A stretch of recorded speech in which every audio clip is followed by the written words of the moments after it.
Oclusión, determinación vertical, céntrica presuntiva, construcción de Bobayaku. No sé si lo van a hacer Bobayaku, no. Hay dos formas de hacer una prótesis. En realidad es lo mismo, lo que cambia es un poco la secuencia. Impresión definitiva superior, impresión definitiva inferior, modelo, montaje. Tenemos los modelos montados, después se hace la prótesis con el articulado dentario que se hace en cera y después la instalación y otros periódicos que eso ya ustedes tienen a ver. Pero bueno, esta sería la secuencia. Bóveda central y apoyo central único. Eso es el odontólogo. Muy bueno. Hay que reconocerlo, muy bueno. Famoso, conocido. Y le gusta ponerle nombre a las cosas. Es muy bueno, es buenísimo, es una persona brillante, excelente doctor. ¿Qué es el que le puso el nombre al Bobayaku? Doctor Álvaro Cantón. Muy bueno. Esto, si ustedes se acuerdan cuando hablamos de oclusión, hablábamos de que había algo que se llama un pantógrafo.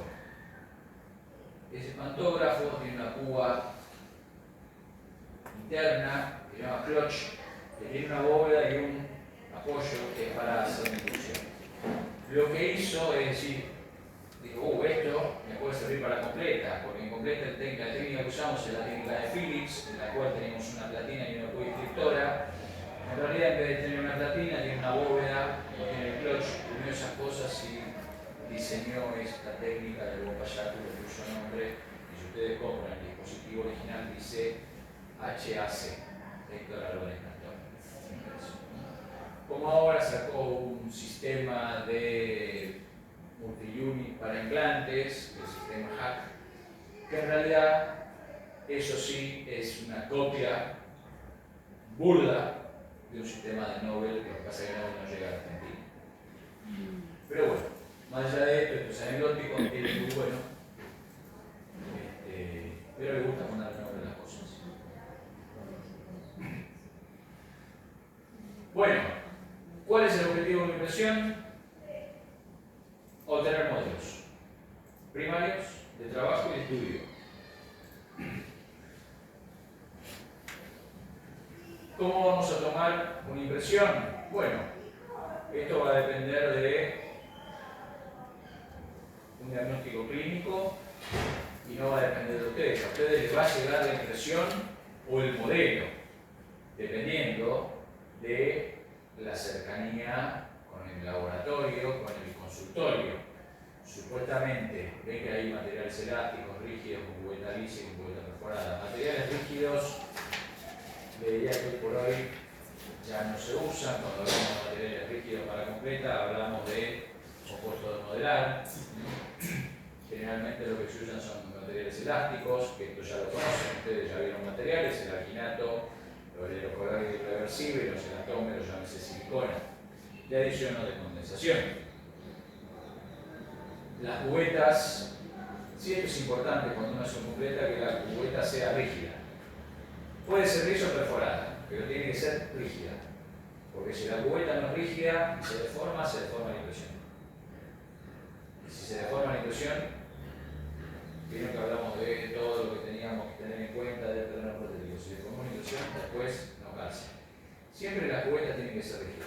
Obviamente para completa y para fija exactamente lo mismo, porque si no, cuando uno saca la cubeta, esas cubetas de aluminio, cuando uno le hace fuerza, la cubeta se dobla. Mínimamente, pero se dobla. Y si esa cubeta se dobló, el material que está arriba, agarrado y apoyado de esa cubeta, acompaña esa deformación. Ya está. Entonces, si después las cosas no calzan, el problema es que la cubeta. Bien, puede ser liso o perforada, dependiendo de la presión que uno quiera ejercer con el.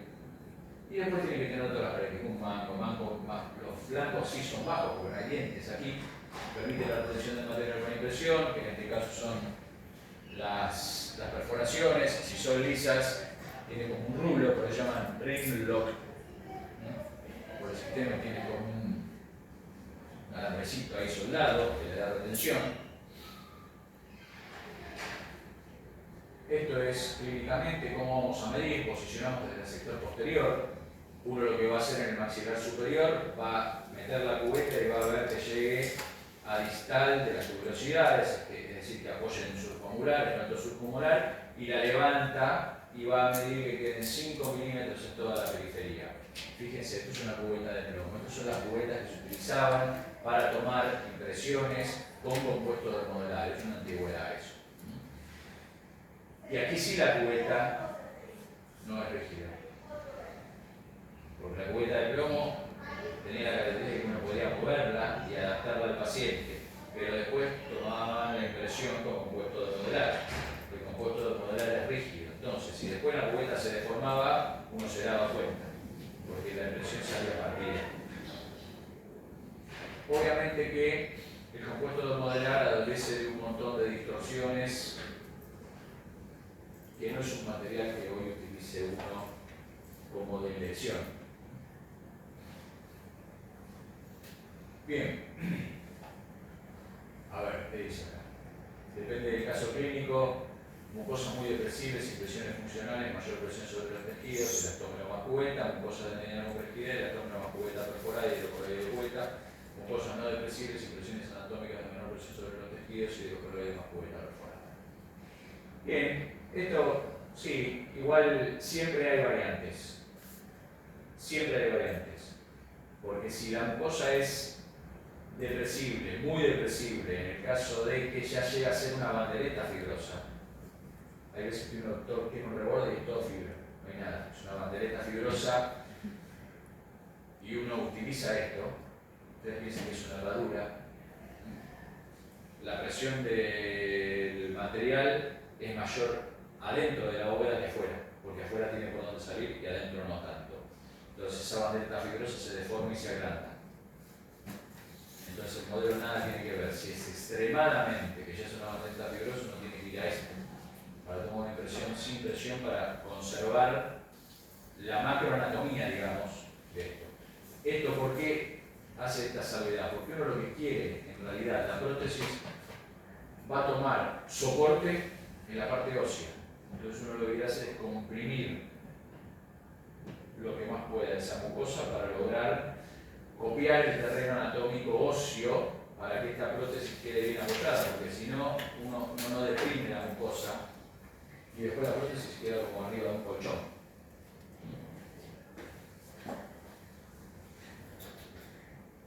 Esto es como vemos, ¿sí? Fíjense, acá está el frenillo, estas son las bridas, esto es un reborde. Dentro de los rebordes uno tiene básicamente 4 tipos de rebordes. Uno quiere enumerarlos, tiene un reborde cuadrado, un reborde ovoideo y un reborde triangular. El que les va, si ustedes ven un reborde cuadrado, y la prótesis va a andar bien, porque el reborde cuadrado impide este movimiento en la prótesis. El reborde ovoideo un poco más y el reborde triangular, la prótesis se mueve en este sentido, entonces hay que tener bastante cuidado con la parte de oclusión. Digo, como para decirle, mirá que este reborde va a traer problemas. Bueno, el clínico cuando va a tomar la impresión, fíjense que lo pone en forma riñonada. Esto es una cuestión clínica para que no se le vaya todo para atrás al paciente y empiece y vomite, empiece con náuseas. Desde ya que, de acuerdo a cómo uno utilice el alginato, si bien el alginato tiene proporciones y uno debe respetar, muchas veces cuando uno hace prótesis completa, había una técnica llamada el alginato masado, en la cual le coloca menos agua para generar más presión con el alginato.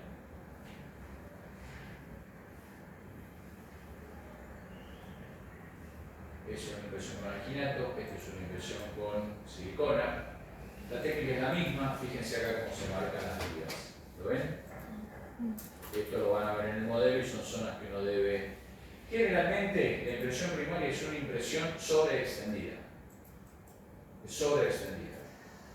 La impresión definitiva no tiene la extensión que tiene la impresión primaria. Por eso es que a ustedes les va a dar la posibilidad de sobreextenderse. Fíjense, como abarcan, esta es la línea oblicuo interna, esta es la línea oblicuo externa, acá se ve. Eso hay que reconocerlo en el momento de hacer el diseño de la cubeta individual. Esto es lo mismo, nada más que esto es con silicona. Si la cubeta está perforada, o se ve ahí, ustedes van a ver acá que van a tener en el modelo como la hendidura, porque eso apoyó. Cuando vayan a hacer el diseño de la cubeta, cuando vayan a hacer la cubeta individual, generalmente antes se hacían de termocurado, ese es de fotocurado, mucho más rápido, mucho más. Eso lo tapan con un poquito de cera para que no se les meta ahí, entonces no están de vuelta sobrecomprimiendo la zona.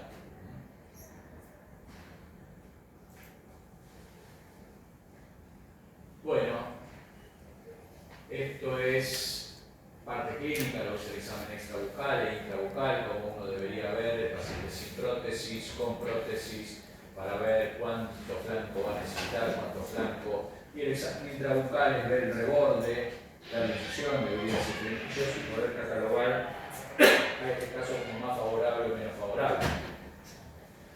Vamos a ver el tejido peribucal, la tonicidad de los labios y carrillos. Cuando uno tiene un paciente que tiene mucha tonicidad, muchas veces esto suele ser un problema o suele ser una dificultad, porque esa tonicidad lo que hace es atentar contra la estabilidad de la prótesis.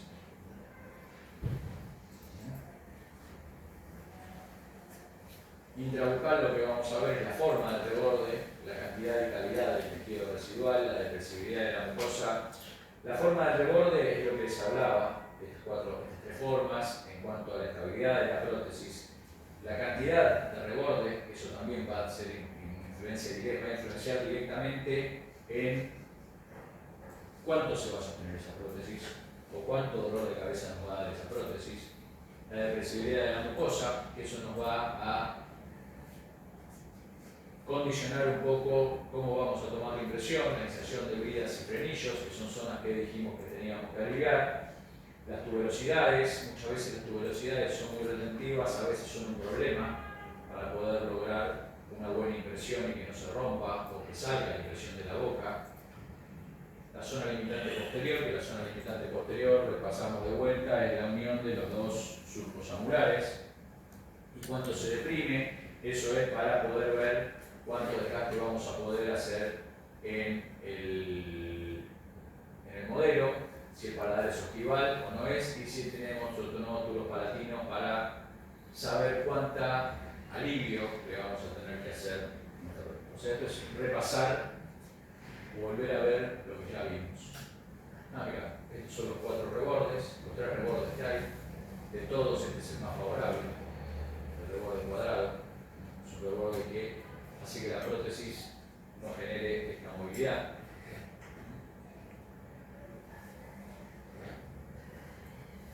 La línea cero anatómica es esta.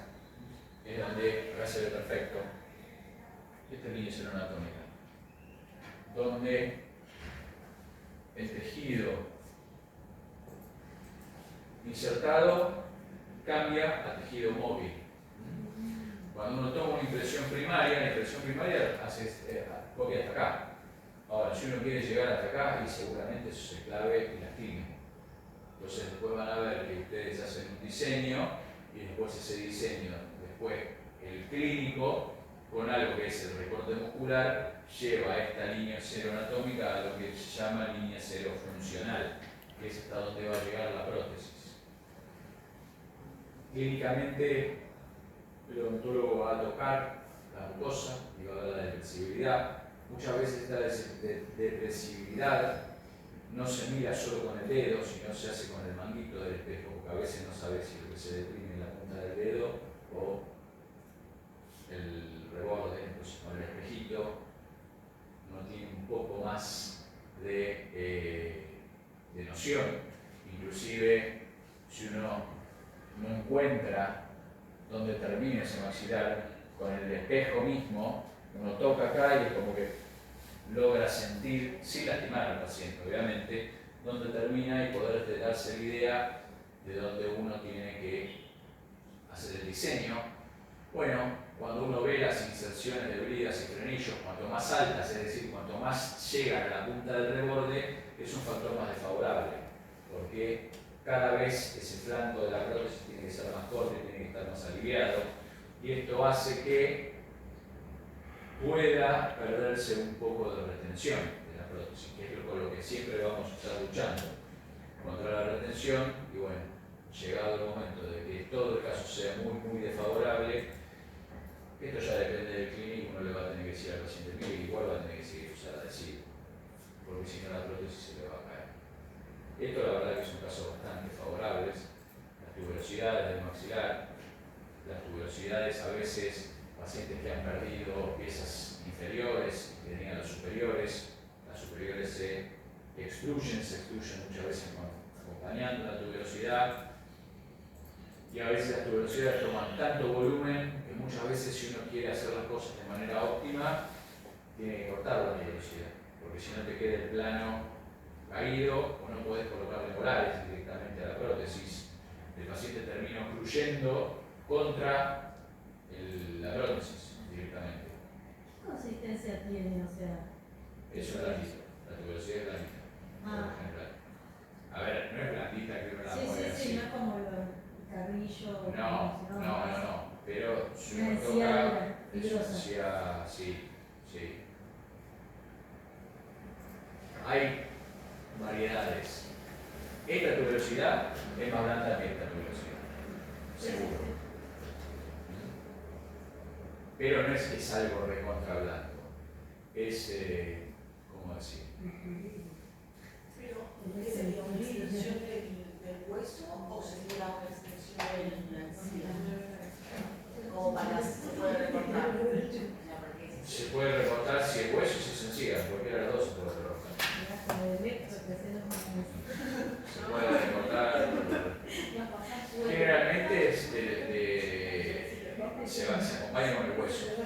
Si uno tiene que hacer ortectomía, tiene que abrir un colgajo, recortar el hueso y sacar todo.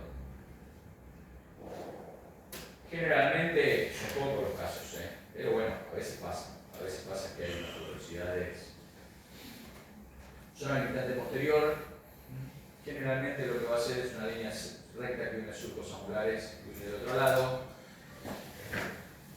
Esta es la zona de flexibilidad de la mucosa, que esta es la zona que nosotros, en realidad esta zona no llega acá, es así, porque la zona de la espina nasal posterior no es para nada depresible, Eso lo vamos a ver cuando hagamos el diseño de la cubeta, que es lo que ustedes van a hacer.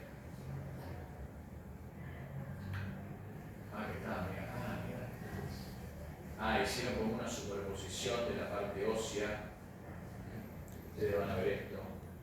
Esta zona, cuando uno surco, esto se llama la zona de Lytton-Harris.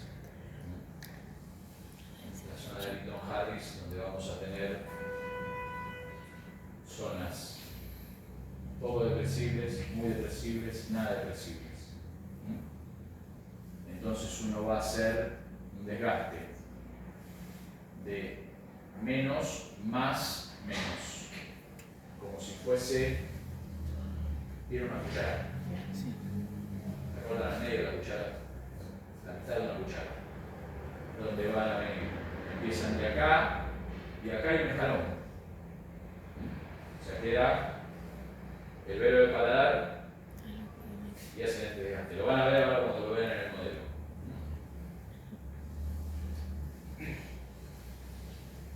Clasificación de House del velo del paladar, 1, 2 o 3, positivo, medio y negativo. Cuando baja, es muy negativo porque uno no puede, o si trata de comprimir, se termina cortando el velo del paladar, entonces uno tiene que ir acortando la prótesis. Esas son todas cosas que ustedes no las van a ver, pero generalmente el velo del paladar, cuanto más ojival es el paladar, tiende a hacer esto. Cuanto más plano es el paladar, el velo del paladar tiende a ir más hacia atrás.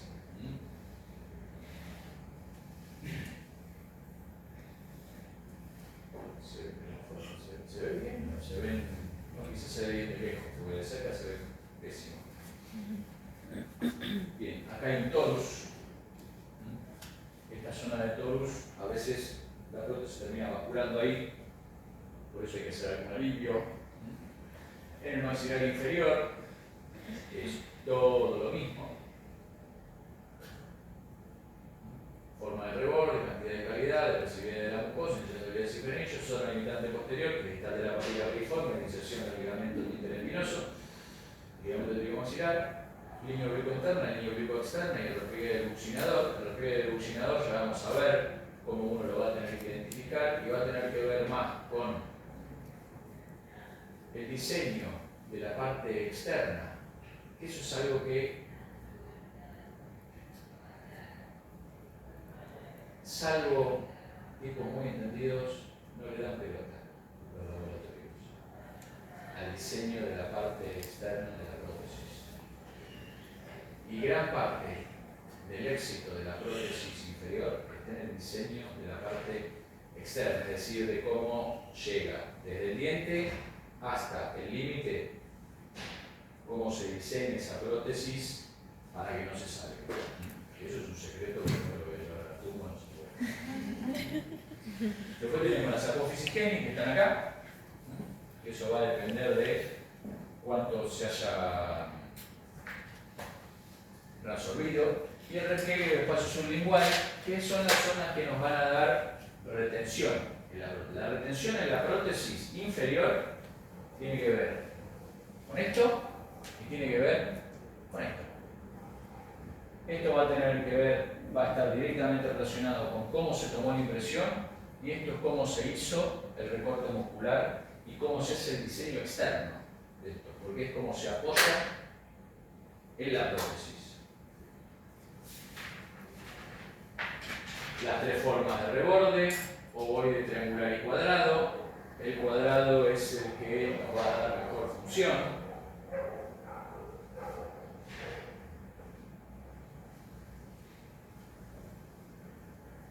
Bien.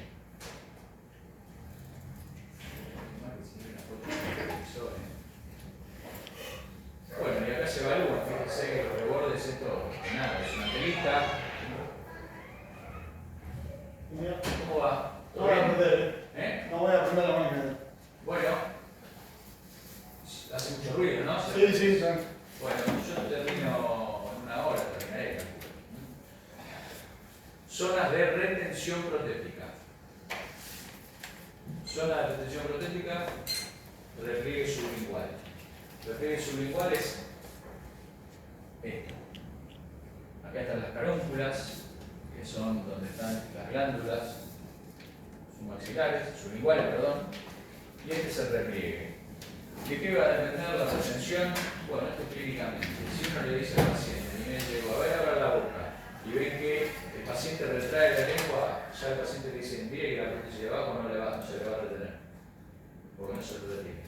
La prótesis inferior solo se retiene si el paciente en reposo deja la lengua apoyada acá. Porque en el único lugar donde va a generar retención es en esta zona. Es en algo por el repliegue del buccinador, pero la mayor retención se da acá, en la prótesis inferior, en el repliegue sublingual. Y de esto va a depender primero de la posición de la lengua y de cómo tomen la impresión. Cómo tomen la impresión es una información que ustedes tienen que conocer, porque como toman la impresión primaria, va a depender también de hacia dónde o hasta dónde ustedes van a hacer el diseño de la cubeta inferior. Apófisis Hennig, las apófisis Hennig van a estar, y ahí supuestamente las estaría palpando, acá. Hacen como una eminencia, que es donde se inserta el genioide y el genioglioso, los músculos linguales,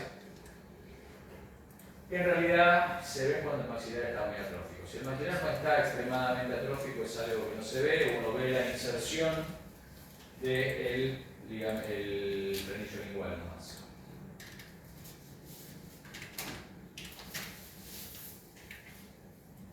La posición lingual, que en realidad la posición lingual, esta es la posición lingual. Estas posiciones se las vamos a pedir al paciente que las haga para poder hacer lo que es el recorte muscular. Lo que es importante es la posición lingual en reposo, es ver dónde está en reposo. Y eso nos va a dar mucha información de cómo va a quedar la prótesis. Si el paciente cuando está en reposo, la lengua va hacia atrás, se mueve. Eso también muchas veces en pacientes dentados la lengua va hacia atrás por una cuestión de que el paciente automáticamente con la lengua sostiene la prótesis superior. Si el paciente tiene una prótesis totalmente desadaptada, hay que sacarle las dos prótesis y decirle, a ver, abre un poquito la boca. Y ahí ves la posición igual en reposo. Porque si vos le dejas la prótesis superior y está desadaptada, automáticamente el paciente tira la lengua para atrás para tratar de sostener la lengua. Me ha pasado una paciente que venía con una prótesis que le bailaba la conga. Y yo le hice la prótesis nueva superior. Y dice, no, pero yo después de un tiempo, mira, dejo abierto, hago así, y tal, ves que se me cae. Ah, y la mía no, a ver, poné tu prótesis. Le ponía la prótesis de ella y la lengua contra la prótesis. Le sacaba, le ponía la mía y la lengua me iba contra la prótesis. ¿Ves? La mía no se me cae. Digo, bueno, mire. Póngase la prótesis. Ok. Mire dónde está la lengua. Está en otra parada. Ok. Le ponía mi prótesis. ¿Dónde está la lengua? La prótesis suya no se cae porque la sostiene con la lengua. Está tan acostumbrada que no se da cuenta que la sostiene con la lengua. Pero bueno. La zona limitante posterior, que ahí lo que están haciendo marcándola con lápiz dermográfico, esto sería distal de papila piriforme, y fíjense que acá se inserta el ligamento.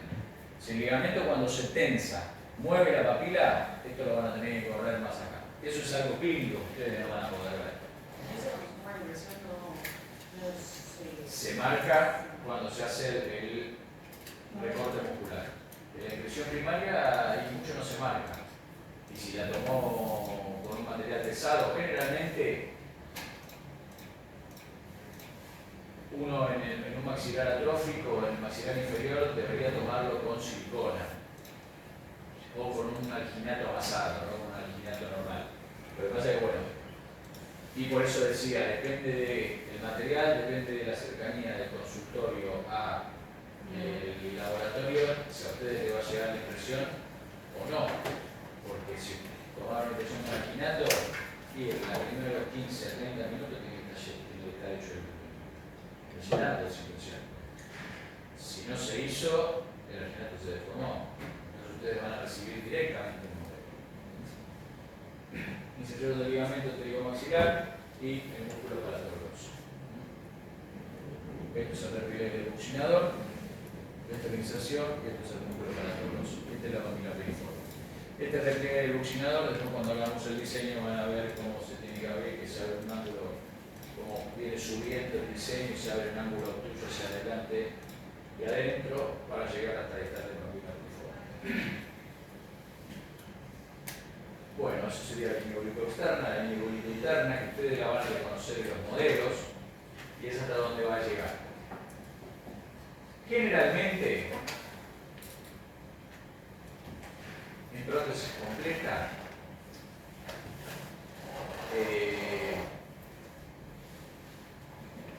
el diseño de la cubeta individual lo debería hacer el odontólogo y decirle hacer la cubeta acá. Pero bueno, ustedes tienen que conocer porque muchas veces le va a llegar al modelo primario y decir hacer la cubeta. Entonces hay que saber cómo diseñar la cubeta. ¿Por qué? Porque uno vio la boca. Entonces todo esto y se mueve, no se mueve, y uno está ahí, lo vio. Tiene esa información y a veces es difícil transmitirla. Esto no sirve para nada.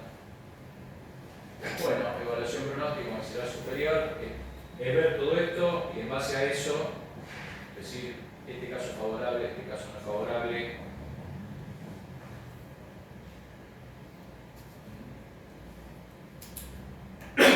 De más favorable, lo que le decía, cuadrado, a menos favorable cuando el reborde llega a ser triangular. Y obviamente también tiene que ver no solo la forma, sino el volumen. Cuanto menos cantidad va a ser menos favorable. Las inserciones altas o bajas, cuanto más se tocan al reborde, más desfavorable es el pronóstico de la prótesis totalmente libre. Bueno, estas son hiperplasias periprotéticas, paraprotéticas, son prótesis desadaptadas que empiezan a aparecer como segundos labios, esto hay que tratarlo. cortados, muchas veces se cortan, muchas veces se tratan con acondicionadores de tejidos, eso es, hay que recortar la prótesis, cándidas, estos son cosas clínicas que se tratan de antes, por eso es importante que ustedes, si llega el modelo, descontaminen el modelo. Es común que tengan para cándida, pacientes que tienen prótesis completa.